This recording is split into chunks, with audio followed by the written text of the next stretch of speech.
Nice electric seats.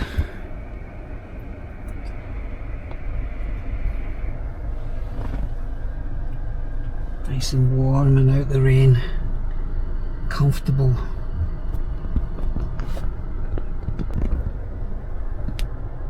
Yeah, let's go.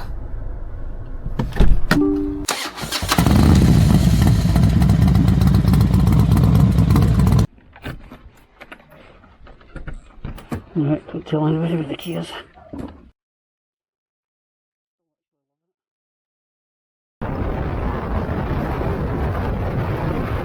First of all, new subscribers, thank you. I've hit the 1,000 mark. I'm absolutely delighted, and I hope I make it worth your while subscribing to this channel. This is a bit different today, taking the bike out. As we can see, it's a nice moist day, and you know, we'll get back to the workshop soon enough. We've got the projects ongoing, the Kajiva, the Honda CT90, a couple of monkey bikes, a couple of other things around about the workshop, so we'll get back to them soon enough. But at the moment I have a meeting to go to. I could have chosen the car, but you know, this is my preferred mode of transport, and I'm hoping by making this video, we'll see what's coming, I'm hoping to get some answers. This is probably my 49th year of riding motorcycles legally on the road, and every year for the last maybe 10 years, not much grip here, yeah, yep, gentle with the throttle, maybe the last 10 years, every October that comes along, I keep saying, right, that's it, I'm putting the bike away. Yeah, I'm putting the bike away. No more riding in the cold and the wet. Now I know when I get to this meeting I'm going to be freezing cold because the temperature is really low, and the water's going to get in somehow. It always does. No matter how wrapped up you are, the water gets in. But let me tell you, there's nothing like it, is there, on a bike? And I remember when I worked in Glasgow, and it was back shifts, and I used to come back in 11 o'clock at night, and sometimes the weather had drastically changed from the start of my shift to the end of my shift, and I had a big silly DeVille in those days with a big fairing, the big tall screen, touring screen I had on it, and the handguards and the heated grips. And I used to love it when I finished my shift at 11 o'clock at night, and I would get on that bike and head home, which is about a 20-mile journey into the country from Glasgow. Scotland is a small country, especially the central belt. So I would tuck in, I would ride home, and there was many times I get out and we had snow, and I used to love it, getting tucked in behind that big fairing, getting the heated grips on, and just being very gentle and careful with what traction we had, and getting home. And it was great when the traffic was backed up and I could slip through the traffic. Despite the weather, I could still slip through the traffic and make good progress. And I was just wondering, what is it about us bikers, you know, that we just keep going, don't we? We just keep going. Then there is no other feeling like it. And it's funny to my non-biker friends, they look at me as if I'm some sort of crazy head, because I keep riding my bike. I go and visit them, and when I go and visit them, I just take the bike, you know, regardless of the weather.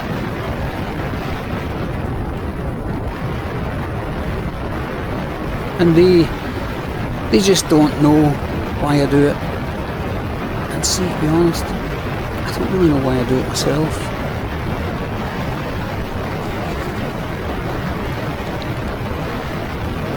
I mean, there is times when I draw the line, and that is when it's icy, snow or gales, then I will take the car.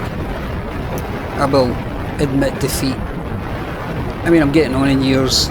It's not as if I'm back in my 20s when I rode the bike regardless of what the weather was. I just rode the bike. But nowadays I'm a little bit more cautious. That's not to say I enjoy it any less. I still love getting out on the bike. I still love that freedom, the sense of freedom in the bike. In a world where our freedoms are being diminished every day. Don't get me started on that.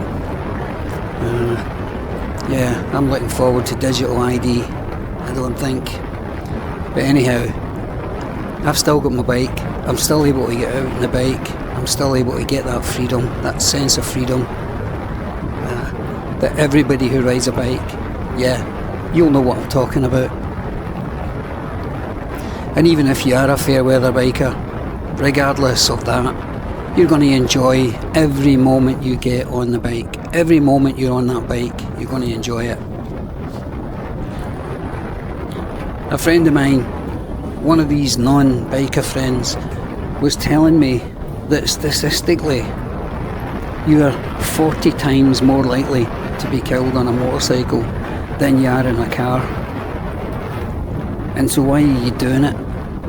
That was the question. And obviously he just doesn't understand. He doesn't get this feeling. Even at this low speed, in an unremarkable road, and on an unremarkable bike, it's still a joy. It's still, this is life. In this moment, this is life. I can feel the bike underneath me. I can feel the weather. I can feel the air. This is what it's all about. There's no feeling like being on a motorcycle. Yeah, it's frustrating at times.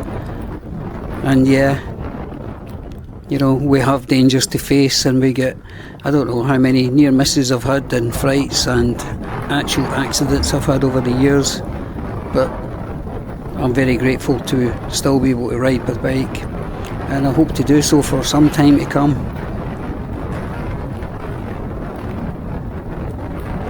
I'm just pulling away.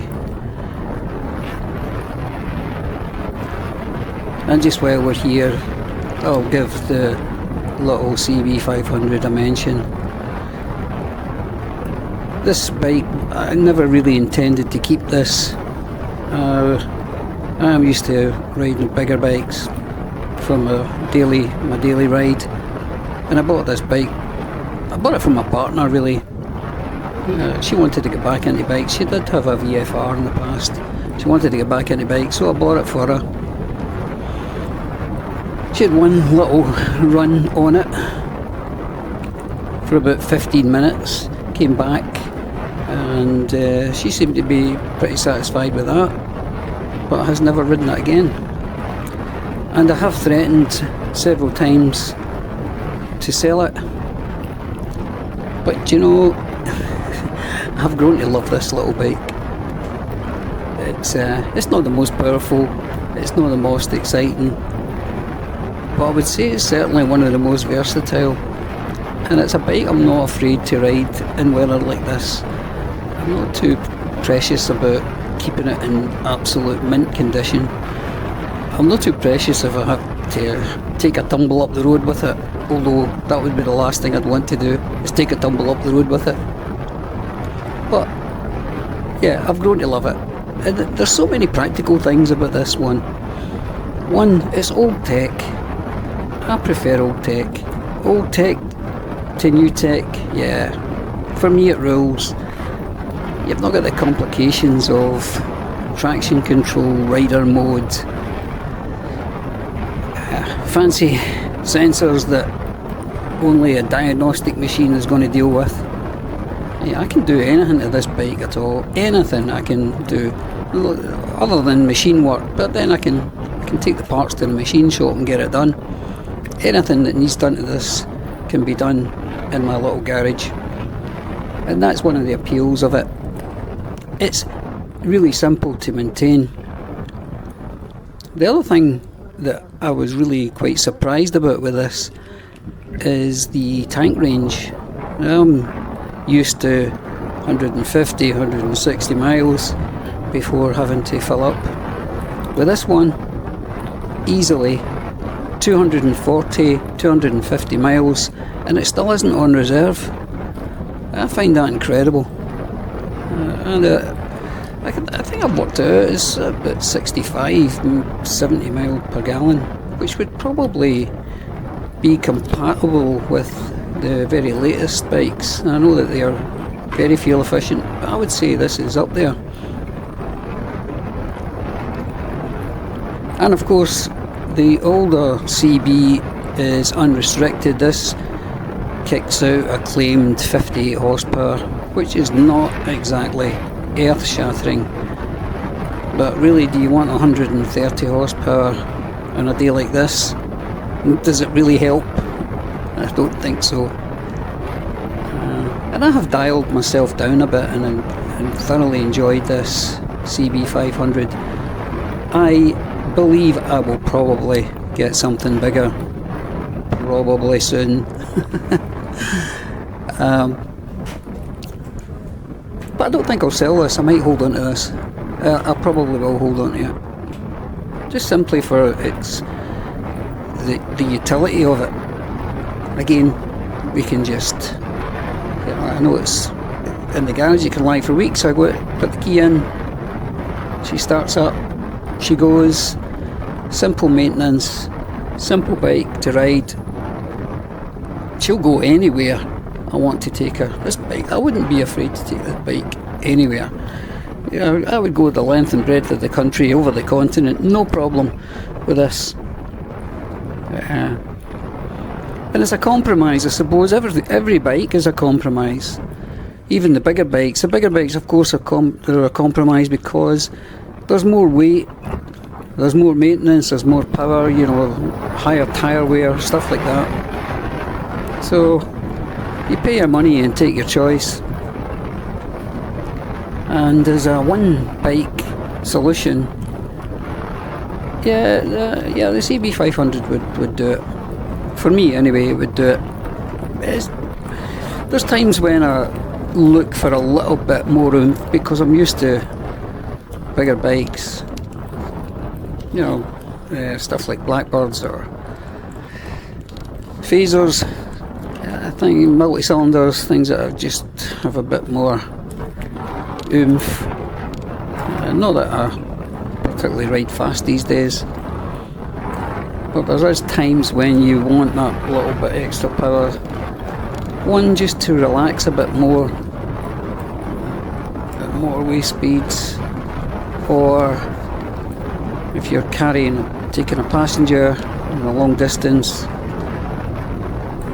it just helps to have that little bit more oomph. But overall, no, I like this. I like any bike. To be fair, there's not very many bikes I don't like. I remember my MZ. I had an MZ 251 Tour, and I used that for about 3 or 4 years or something like that. Again, commuting, travelling about 20 miles, 25, 30 miles a day. Loved that bike.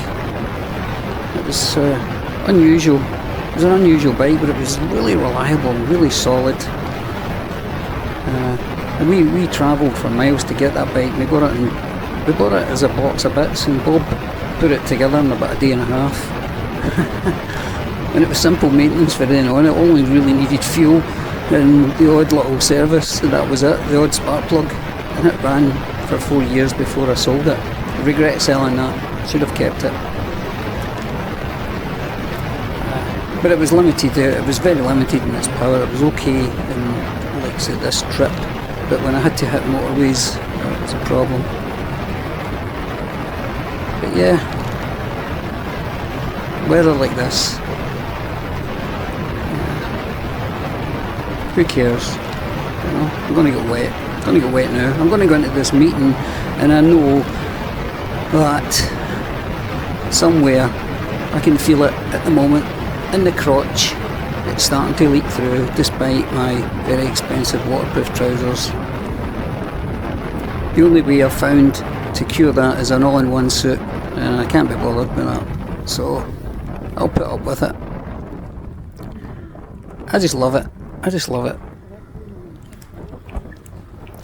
Anyhow, as I said at the beginning of this video, I'm looking for answers. I'm looking, is this some kind of illness? Is it some kind of addiction that psychologically we're afflicted and we have to ride these motorcycles despite all the odds against us, all the dangers, all the uncomfortableness with the weather, and yet we keep doing it? And as I say, I've been doing it for nearly half a decade, and I've no intention of giving up anytime soon. This is when I feel alive. I feel most alive when I'm riding this bike, or any bike. It keeps me alert, it keeps me on my toes. So I would be delighted if you shared your experience with me. Why do you ride bikes? What is it you get out of it? Maybe I'll get some answers from you. In the meantime, take care of yourself, and I hope to catch you in the next video soon.